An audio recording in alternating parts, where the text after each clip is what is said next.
En tournant autour de la Terre en un mois, la Lune semble passer successivement près de toutes les planètes. Lors de ces conjonctions, la Lune nous permet de repérer ces planètes et vous aide à mieux situer notre système solaire.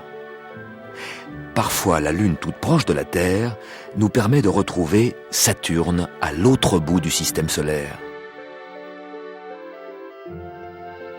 En 2 semaines, la Lune fait la moitié de son périple autour de la Terre pour venir s'aligner avec Mars. Les soirs de conjonction, vous pouvez voir Mars un peu plus jaune que les étoiles, juste à côté de la Lune. Mais attention, cet apparent voisinage de la Lune, de la planète Mars et des étoiles est trompeur. La Lune est toute proche, le clair de Lune nous arrive en 1 seconde. La lumière que Mars nous reflète met 8 minutes pour arriver sur Terre.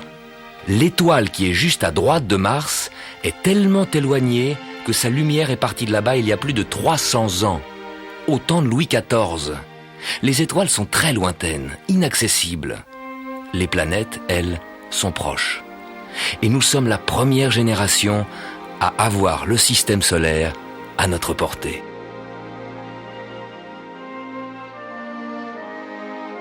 Vu de la Terre, tout semble tourner autour de nous. Le Soleil, la Lune, les planètes et les étoiles.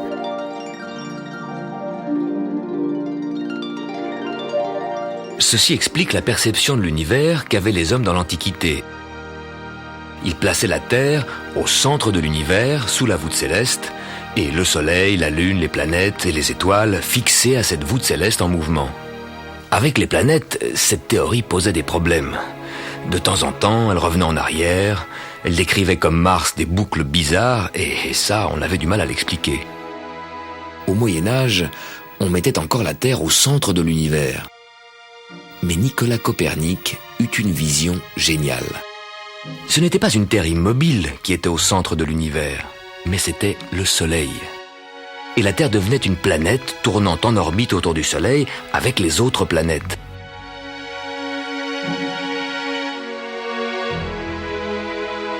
Cette découverte changea la perception de l'univers. La Terre y trouvait sa véritable place. Si aujourd'hui, nous voyageons ensemble sur le vaisseau Terre en découvrant les mécanismes du système solaire, ayez une pensée pour Copernic, c'est un peu grâce à lui. Pourquoi elle tourne la Terre ? Chaque masse qui prend un coup, une impulsion quelconque, un impact qui ne vise pas son centre, va se mettre à tourner. C'est ce qui ne cesse d'arriver à la matière depuis le Big Bang, l'explosion d'origine, il y a des milliards d'années. Donc, tout tourne. En tout petit, les électrons tournent autour du noyau de l'atome. En grand, les galaxies tournent. Les nébuleuses composées de gaz et de poussière tournent, se contractent, avec une grande masse au centre, le Soleil.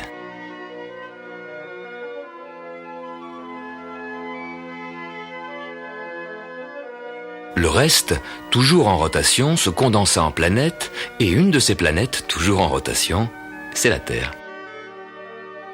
La rotation de la Terre, nous pouvons la voir. L'ombre d'une maison qui se déplace au cours de la journée, ou les rayons de soleil qui entrent par la fenêtre et qui glissent lentement sur le sol de votre chambre, c'est comme ça que tous les jours, à tout moment, sans instrument astronomique, vous pouvez voir la Terre tourner.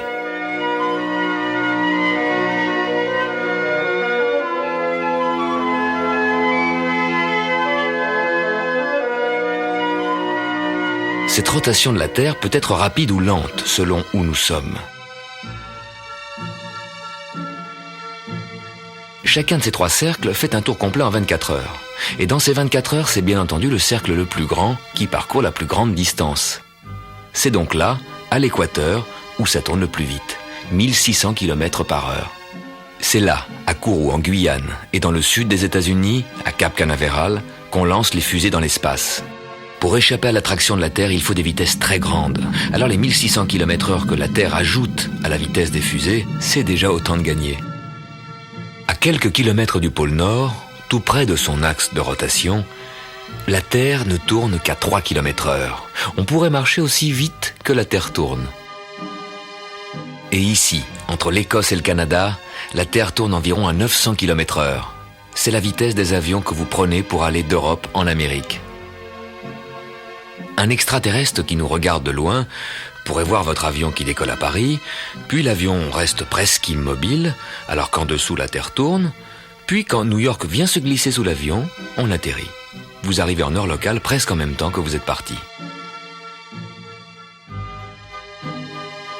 Pour le passager qui vole de Paris à New York aussi vite que la Terre tourne, le temps s'arrête. Et pour celui qui veut téléphoner à son copain à New York, à midi par exemple, il risque de le réveiller car à New York, il n'est que 6 heures du matin. Pourquoi ? La Terre tourne. Elle présente au Soleil chaque heure une autre de ses tranches, un autre méridien. Au méridien qui fait face au Soleil, c'est midi. Paris-New York, ça fait un quart de la Terre, le quart du tour complet que la Terre fait en 24 heures. Et le quart de 24 heures, c'est 6 heures. Paris-New York, 6 heures de différence. Le Soleil, à Paris, est au-dessus du méridien. Il est aussi visible à New York, il se lève justement à l'horizon. Et en même temps, à Tokyo, il se couche. Dans 6 heures, quand la Terre aura tourné d'un quart de tour et présentera au Soleil le méridien de New York, il sera midi à New York, et à Paris, il sera 6 heures du soir. On verra le Soleil se coucher à l'horizon. La rotation de la Terre amène chaque minute une autre ville, un autre pays, à faire face au Soleil. Chaque ville, chaque pays a une heure locale différente. Depuis qu'il y a le télégraphe et le téléphone, il fallait réglementer tout ça. Et la Terre a été divisée en 24 fuseaux horaires. Paris-New York, 6 heures d'écart. Est-ce une distance dans l'espace ou dans le temps ? Les deux sans doute. Nous volons aussi vite que la Terre tourne, nos sondes spatiales rattrapent Jupiter et Saturne sur leur orbite. Nos dimensions humaines sont devenues des dimensions planétaires. Le système solaire est à notre portée.